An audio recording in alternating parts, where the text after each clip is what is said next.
56,000 বর্গমাইলের এই বাংলাদেশে আমাদের কোনো কর্মী এই অপকর্মের সাথে জড়িত ছিল না। প্রতিহিংসা এবং প্রতিশোধ কখনো শান্তি ডেকে আনতে পারে না। দেশ আমাদের সবার, সুতরাং এই দেশে আমরা মর্যাদা এবং শান্তির সাথে বসবাস করতে চাই। 15.5 বছর আমাদের উপর বিভিন্ন ধরনের জুলুম নির্যাতন গিয়েছে, কিন্তু এর যখন অবসান হয়েছে 5 আগস্ট, ওই রাত্রেই আমি আমার দলের সমস্ত সহকর্মীদেরকে আহ্বান জানিয়েছি যে অবশ্যই শান্ত থাকবেন, ধৈর্য ধরবেন, মহান আল্লাহকে স্মরণ করিয়ে দিয়ে বলছি যে কারো উপর কোনো প্রতিশোধ নেবেন না। এরপরে জাতিকে একই কথা অনুরোধ করেছি।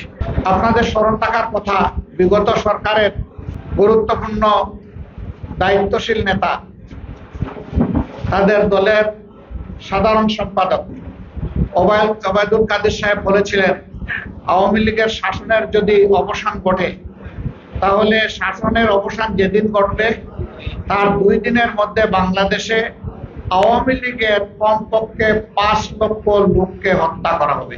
যদি আমরা ধরে নেই 60,000 গ্রাম আছে আমাদের দেশে, তাহলে 5 লক্ষ লোক মরলে প্রত্যেক গ্রামে 2-4 জন পড়বে না?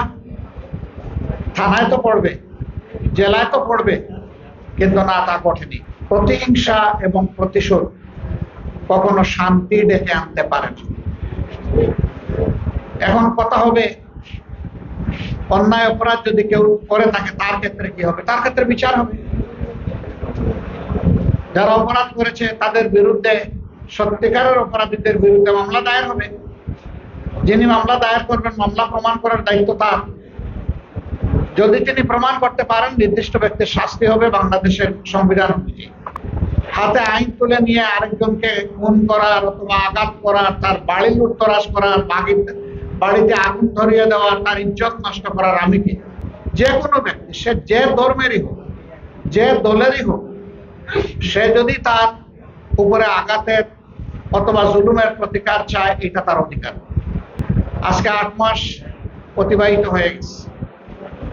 এই সময়ের ভিতরে বড় কোনো দুর্ঘটনা ঘটেনি, তবে কিছু কিছু জায়গায় কিছু ঘটনা ঘটেছে, এটা আমরা অস্বীকার করব না। আমরা সেই বিষয়গুলো খোঁজ নেওয়ার চেষ্টা করেছি, এরা কারা করেছে এবং কারা ক্ষতিগ্রস্ত হয়েছেন, এই দুইটাই আমরা খোঁজ নেওয়ার চেষ্টা করেছি। আমি আপনাদেরকে নিশ্চয়তা দিয়ে বলছি, 56,000 বর্গমাইলের এই বাংলাদেশে আমাদের কোনো কর্মী এই অপকর্মের সাথে জড়িত ছিল না, কিন্তু আমাদেরকে ক্ষতিগ্রস্ত করলেও আমরা কোনো প্রতিশোধ নিইনি। বান্ডেল থাকলে প্রতি সেনমানিতে টাকা বাঁচবে। বিকাশ সেনমানি বান্ডেল কিনে জিতুন প্রতি লেনদেনে। দ্বিতীয়ত আমরা কি করেছি, আমার ছোট ভাই অরুণাভ যেটা বলেছেন যে আমরা কারো দয়া চাই না, আমরা মর্যাদা নিয়ে বাঁচতে চাই। আমরা বলতে আমরা সবাই। কেন আমার একটা উপাসনার সময় আমার মন্দির পাহারা দিতে হবে? কেন চার্চ প্যাগোডা পাহারা দেওয়া লাগবে? কেন মঠ পাহারা দেওয়া লাগবে? কেন মসজিদ পাহারা দেওয়া লাগবে? যদি দেশে নিরাপত্তা নিশ্চিত থাকে, তাহলে সকল ধর্মের মানুষ তার মনের প্রশান্তি নিয়ে তার ধর্মীয় আচার আচরণ সে করবে, পালন করবে। এটা তার অধিকার। এখানে কারো দয়ার কোনো ব্যাপার নেই। আমরা চাই সেটাই হোক।